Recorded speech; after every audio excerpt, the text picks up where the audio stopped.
Hello guys, welcome back to my channel. आज जो है हम नेक्स्ट टॉपिक करने जा रहे हैं जो कि है कंपनी मीटिंग्स एंड रेजोल्यूशंस का स्पेशल रेजोल्यूशन।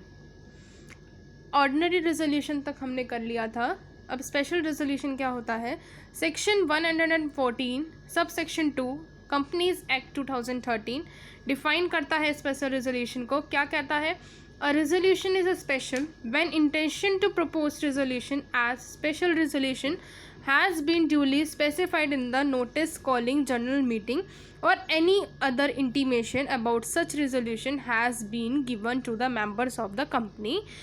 अब ऑर्डिनरी रेजोल्यूशन में तो क्या था कि हमें कोई नोटिस देने की ज़रूरत नहीं पड़ती थी, लेकिन स्पेशल रेजोल्यूशन में क्या होता है कि जो भी मेंबर्स हैं उनको नोटिस के साथ ये बताया जाएगा कि हाँ, रेजोल्यूशन कंपनी में पास होगा, कंपनी की जनरल मीटिंग में पास होगा। और इसका इंटीमेशन ये होता है कि सारे के सारे मेंबर्स को किसी अदर अगर नोटिस नहीं दे रहे हैं तो किसी अदर वे से उनको पता होना चाहिए कि हाँ, कंपनी की जो जनरल मीटिंग है उसमें रेजोल्यूशन पास किया जाएगा। वो किस किस से रिलेटेड हो सकता है? कंपनी के जो शेयर कैपिटल है उसको रिडक्ट करने से हो सकता है, या फिर आर्टिकल्स में अल्ट्रेशन करने में हो सकता है, या जो वॉलेंट्री वाइंडिंग अप होता है कंपनी का उस केस में हो सकता है। So a resolution is deemed to be a special resolution when, कि एक रेजोल्यूशन को हम स्पेशल रेजोल्यूशन कब मानते हैं? पहला पॉइंट है the intention to propose the resolution as a special resolution has been duly specified in the notice calling the general meeting और other intimation given to the members of the resolution. सबसे पहला point ही यही है जो कि मैं अभी बता चुकी हूँ कि स्पेशल रेजोल्यूशन क्या होता है कि जब पहले से ही नोटिस दिया जाए, जब जनरल मीटिंग बुलाई जा रही है उस नोटिस में बता दिया जाए कि हाँ, कंपनी की जो जनरल मीटिंग है उसमें कोई ना कोई रेजोल्यूशन प्रपोज करेंगे या पास कर सकते हैं, या किसी अदर वे से बता दिया जाए, यानी मेंबर्स को ये बात पता हो। Second point, the notice required under the act has duly been duly given of the general meeting. General meeting में भी इसका जो नोटिस है उससे पहले ये अंडर द एक्ट ये बोला गया है कि रिक्वायर होना चाहिए, ज़रूरी है कि नोटिस में ये बात होनी चाहिए, वरना वो ऑर्डिनरी रेजोल्यूशन माना जाएगा अगर ये नोटिस में बात नहीं होगी तब। थर्ड पॉइंट बोला गया है the votes cast in favour of resolution whether in person और बाय प्रॉक्सी और not less than 3 times the vote cast against the resolution by members so entitled। अगर इसके फेवर में वोट कास्ट कर रहे हैं तो चाहे प्रॉक्सी है चाहे वो पर्सन है तो वोट होने चाहिए, और 3 times वोट कम नहीं होने चाहिए। जो भी वोट कास्ट हुए हैं उसके 3 times से कम नहीं होने चाहिए। अगर कम है तो वो स्पेशल रेजोल्यूशन नहीं माना जाएगा। और जो special resolution is a procedure by which a company can perform such important acts which are within rights and are necessary for the operation of its business। एक स्पेशल रेजोल्यूशन एक तरीके से कह सकते हैं कि एक वो प्रोसीजर है जो कि कंपनी को परफॉर्म करना पड़ता है उनके राइट्स के अंतरित, कि उनका जो राइट्स हैं उसके अंदर विद इन द राइट्स, और नेसेसरी होता है कि कंपनी के बिज़नेस के ऑपरेशन के लिए, कि कंपनी जो है अपना बिज़नेस कैसे ऑपरेट कर रही है उस काम के लिए नेसेसरी होता है। कई बार इंपॉर्टेंट डिसीजंस लेने पड़ते हैं तो उसके लिए स्पेशल रेजोल्यूशन पास करना पड़ता है। जो कंपनीज एक्ट है वो क्लियर कर देता है कि स्पेशल रेजोल्यूशन कंपनी कुछ ही जो केसेस हैं उसमें पास कर सकती है। वो क्या क्या केसेस हैं? पहला है to alter the provision of its memorandum to alter its registered office from one state to another. अगर कंपनी के मेमोरेंडम में कोई चेंज ला रहे हैं, अल्ट्रेशन कर रहे हैं, और वो अल्ट्रेशन किससे रिलेटेड है कि जो रजिस्टर्ड ऑफिस है कंपनी का उसको एक जगह से दूसरी जगह शिफ्ट किया जा रहा है, तब स्पेशल रेजोल्यूशन को पास किया जाएगा। उसके बाद अगर आर्टिकल्स ऑफ एसोसिएशन में अल्ट्रेशन कर रहे हैं तब पास किया जाएगा। अगर शेयर कैपिटल रिड्यूस हो रही है, कंपनी की शेयर कैपिटल रिड्यूस करना चाह रहे हैं, तब स्पेशल रेजोल्यूशन को पास करेंगे। उसके बाद to keep register of members at place other than the registered office. अगर जो रजिस्टर ऑफ मेंबर है, जो रजिस्टर मेंटेन किया गया है मेंबर का, अगर उसको रजिस्टर्ड ऑफिस में ना रख के किसी दूसरे प्लेस में रखना चाहती है कंपनी, तो उस केस में भी वो स्पेशल रेजोल्यूशन पास करा कर रख सकती है। उसके बाद to make variation in the rights of special classes of shares. Variations का मतलब होता है कि जो भी पर्सन्स हैं, जो कंपनी है, पहली बात तो वो डिफरेंट क्लासेस के शेयर्स इशू करती है, तो डिफरेंट क्लासेस के शेयर्स के लिए अगर कोई राइट में चेंज ला रही है या उनके राइट्स में कोई बदलाव कर रही है तो क्या कर सकते हैं, स्पेशल रेजोल्यूशन पास करके इस तरह के स्पेशल क्लासेस ऑफ शेयर्स के अंदर वेरिएशंस लाई जा सकती हैं। उसके बाद to obtain an order from the court for the winding up of the company, अगर कंपनी के वाइंडिंग अप के लिए कोर्ट से ऑर्डर ऑब्टेन करना है तो उस केस में स्पेशल रेजोल्यूशन पास किया जा सकता है। To wind up company voluntary, अगर वॉलेंट्री वाइंडिंग अप हो रहा है कंपनी का, उस केस में to issue further shares to any person other than equity share holders, further shares issue कर रही है कंपनी, करना चाहती है दूसरे पर्सन्स को, किनको छोड़कर, इक्विटी शेयर होल्डर्स को छोड़कर, तो वो तब भी कर सकती है। फिर है two may demand the appointment of one or more to investigate the affairs of the company, one or more person appoint करना चाहती है कि जो भी कंपनी के अफेयर्स हैं उनको इन्वेस्टिगेट किया जा सके।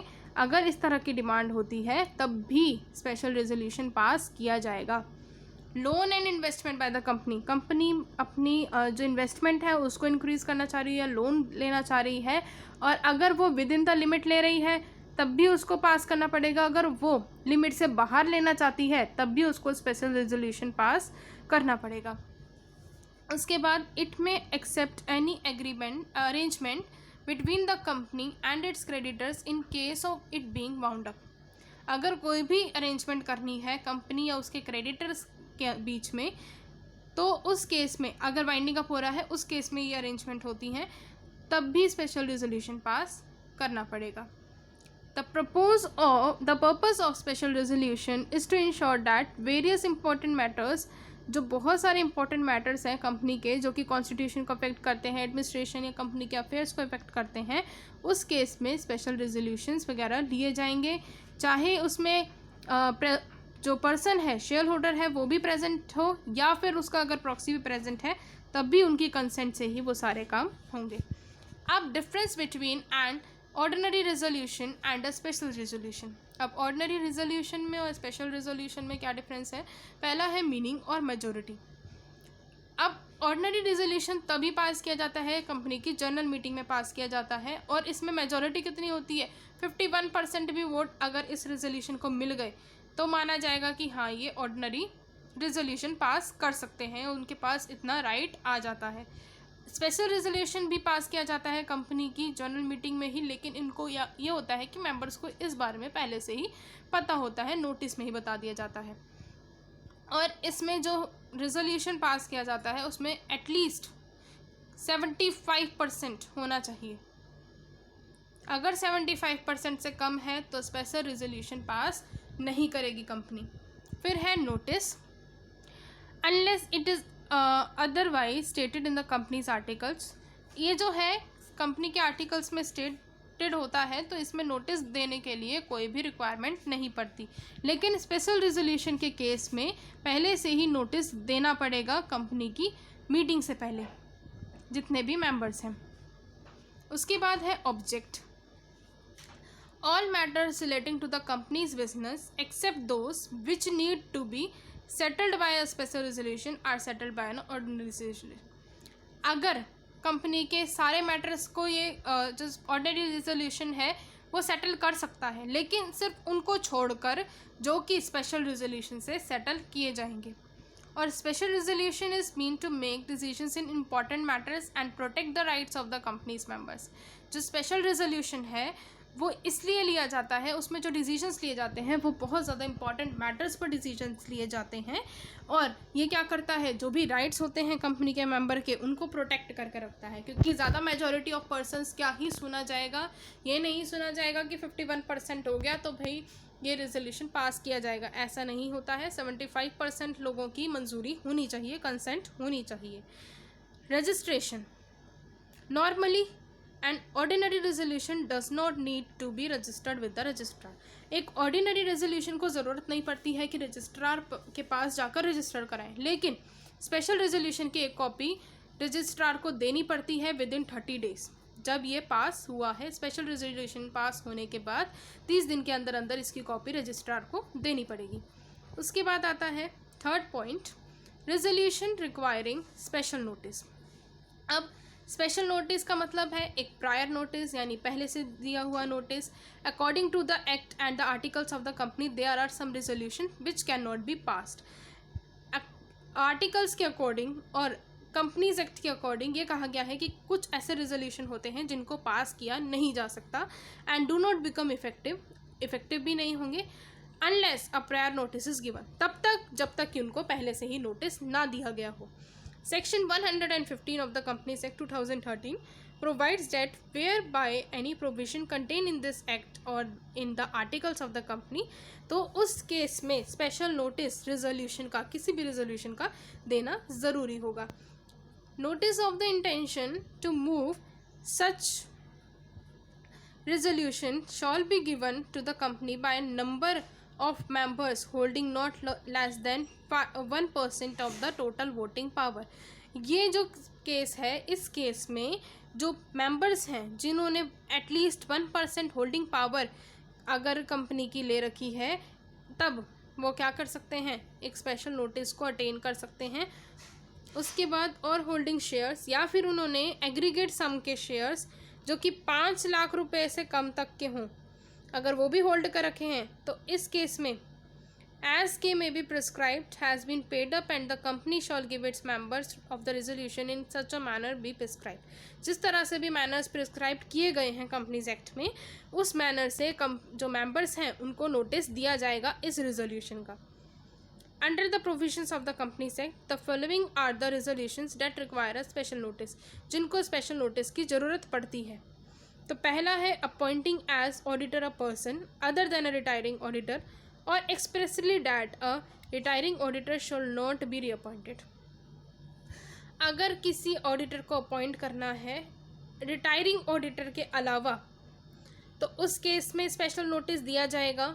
और to appoint any another director in place of the so removed director, अगर कोई दूसरा डायरेक्टर अपॉइंट करना है लेकिन किसके प्लेस पे, जिसको रिमूव कर दिया गया है, जिस डायरेक्टर को रिमूव कर दिया गया हो, तब स्पेशल नोटिस देना रिक्वायर होगा, ज़रूरी होगा। To remove a director before the expiry of his period of office, अगर जैसे डायरेक्टर जो है उसको बोल रखा था कि आप 5 साल तक ऑफिस को होल्ड करके रखेंगे, सारा काम आप देखेंगे, लेकिन 5 साल से पहले अगर उसको हटा रहे हैं, तब उसको स्पेशल नोटिस देने की ज़रूरत पड़ेगी। अ कंपनी में अंडर इट्स आर्टिकल्स, कंपनी के आर्टिकल्स में अदर मैटर्स जो भी हैं, अगर कंपनी ने आर्टिकल्स में कुछ अदर मैटर्स लिख रखे हैं कि इस टाइम पर हम लोग रिजोल्यूशन बुलाएंगे, मतलब स्पेशल नोटिस देंगे, तो उस टाइम पर भी कंपनी को देना पड़ेगा। इनके अलावा जो प्रोविजंस हैं, इनके अलावा अगर आर्टिकल्स में लिखा गया हो तो। आज हम करेंगे यहीं तक का टॉपिक, नेक्स्ट वीडियो में हम करेंगे नेक्स्ट टॉपिक। मिलते हैं नेक्स्ट वीडियो में, बाय बाय।